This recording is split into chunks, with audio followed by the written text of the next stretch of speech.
새 차를 뽑고 불스 원샷을 넣었습니다. 엔진을 깨끗하게 지켜주니까 안심되고 든든하고 처음부터 거침없이 달렸습니다. 새 차처럼 쌩쌩하게 시작하세요. 불스 원샷 뉴카 Bulls One. 내년부터 시행될 예정인 저탄소차 협력금 제도의 찬성과 반대 입장이 극명하게 갈리고 있는데요. 이곳 서울 양재동 L타워에서 공청회가 열렸습니다. 저탄소차 협력금 제도 시행 목적은 기준치 이상의 이산화탄소를 배출하는 차량에 부담금을 물게 하고 반대로 적게 배출하는 차에게는 보조금을 주는 제도입니다. 현재 프랑스에서 좋은 결실을 이루고 있는 선례적 제도라고 하는데 이번 공청회는 한국조세재정연구원이 주관한 자리였습니다.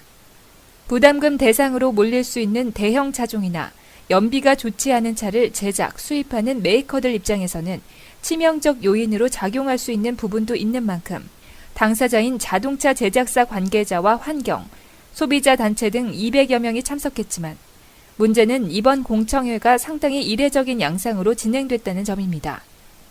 공청회 하면 일반적으로는 입법부처가 주관하고 시행에 대한 설명을 하는 자리인데도 이런 전례와 달리 주관부처인 환경부도 아니고 그렇다고 국가재정을 맡고 있는 기획재정부와 산업경쟁이 아닌 자력을 키우는 데 주력하고 있는 산업통상자원부도 아니었기 때문입니다. 뚜렷한 시행 목적과 결과나 반대해야 할 합당한 이유가 있다면 당당히 부처들이 앞장서야 하는데 현실은 이 부처들로부터 용역평가를 의뢰받은 산하연구원이 나선 격이 됐다는 건데요. 뿐만 아니라 조세재정연구원과 산업연구원을 비롯한 환경정책평가연구원 역시 제도 위반을 설명하는 것이 아니라 마치 뒤늦게 찬반을 가리자는 분위기로 계속됐기에 더 그렇습니다. 해외 사례 중심으로 환경과 산업에 미치는 영향 등을 심도 있게 검토해야 하는 자리가 제도 시행에 따른 부처 간 실과 득을 뒤늦게 따지고 제기하는 자리가 됐다는 것입니다. 때문에 부처가 아닌 정부에서는 결과적으로 제대로 된 안은 물론 제안조차 못했다는 평을 받고 있는데요. 특히 각 연구원별로 5개월간 연구 검토를 한 만큼 중요 결과가 될 수 있음에도 진행 시간을 이유로 조세재정연구원 위주의 발표로 이루어졌다는 점도 가세 요인으로 분석됩니다. 몸에 좋은 약은 쓰다고 하지만 당장에는 달달한 입맛이 좋으니 그 부분만을 본다면 상당히 호감 갈 수밖에 없는 얘기를 강조한 것인데 이러다 보니 기획재정부와 산업통상자원부는 환경부를 지지하기보다는 당장의 눈앞 이익에 우선한다는 것을 확인시켜주는 셈이 된 것입니다. 홍승현 조세재정연구원 박사는 시장 충격을 최소화하기 위해 부담금을 유예하거나 목표대로 160만 톤을 줄이려면 대형차에 400만 원에서 1,500만 원의 부담금을 물려야 한다면서 부정적인 모습을 보였습니다. 김경유 산업연구원 연구위원 역시 국내 완성차 판매량이 감소하는 등 부정적 영향이 큰 데다 온실가스 감축 효과도 많지 않다며 반대 입장을 내비쳤습니다. 반면 환경정책평가연구원은 저탄소차 협력금 제도 시행 후 전년도의 성과를 평가해 주기적으로 구간과 요일을 재설계하면 온실가스 감축 목표를 달성할 수 있다고 주장합니다. 산업연, 조세연 그리고 환경연 세 연구기관이 2015년에 구간과 요일에 대해서는 이미 합의를 했고요. 그리고 저희 환경연의 입장은 이 제도를 시행한 후에 전년도의 성과를 냉정하게 평가를 해서 주기적으로 구간과 요일을 재설계를 하면 환경부가 목표로 하고 있는 수송 부분의 온실가스 감축 목표를 충분히 달성할 수 있다 하는 입장을 가지고 있습니다. 환경부는 단계적으로 부담금 상한선을 높이면서 탄소 배출량이 많은 차종의 기술 개발을 촉진하고 배출량이 적은 차종 판매를 늘려나간다면 오는 2020년까지 160만 톤이라는 이산화탄소 절감 목표 달성은 가능하다는 입장을 확고하게 밝혔습니다.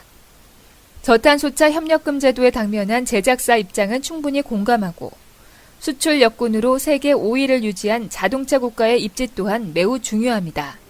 이 법을 통과시킬 때에 현대차, 쌍용차, 산업부, 기재부 의견 다 들었습니다.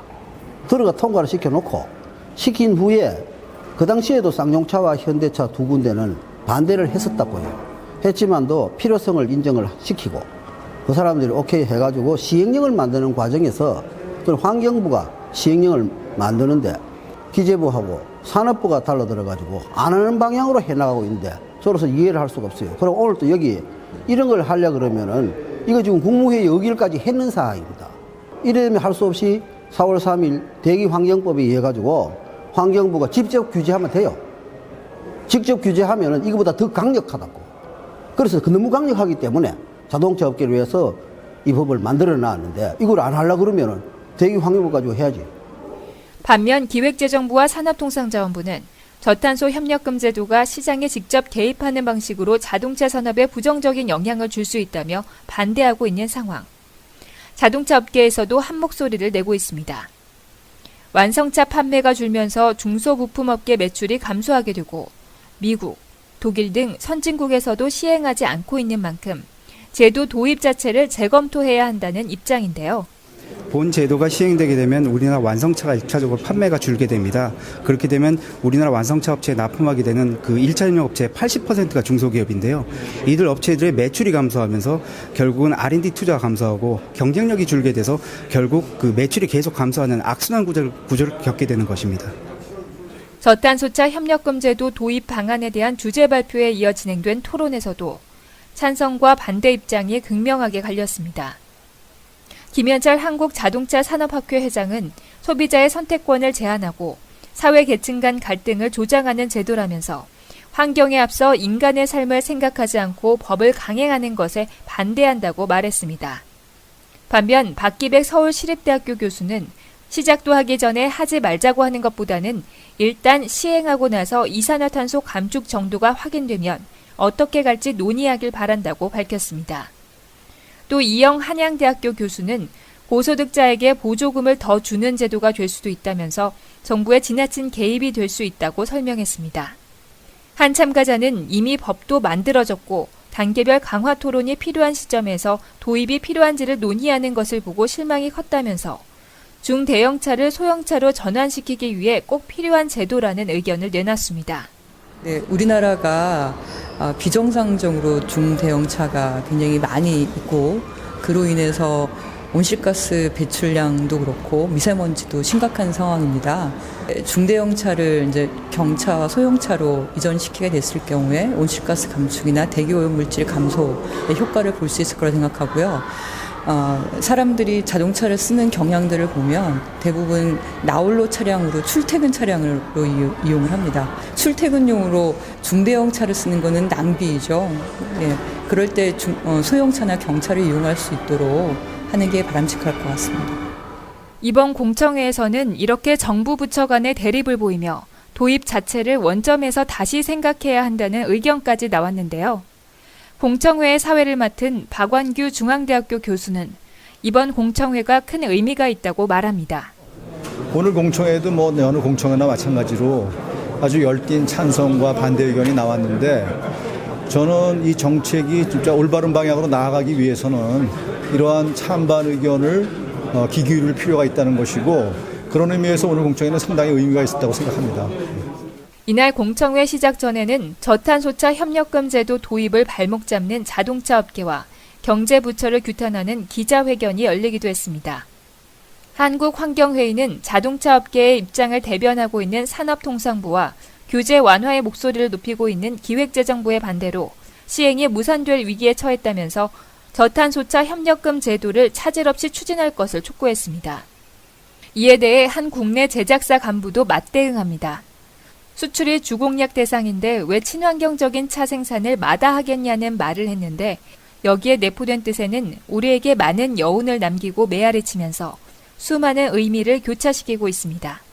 하지만 내수가 아닌 글로벌이 대상이라면 어려운 현실을 극복할 수 있는 기회로 삼아 가급적 빨리 엄마 품에서 떠나거나 온실박 생활부터 적응하는 것이 바람직하다고 봅니다. 이렇게 돼야 제도 시행 목적은 환경을 먼저 생각할 수밖에 없는 시대적 당면 과제라고 주장하는 찬성 입장에 걸맞는 해결책이 아닐까 싶습니다.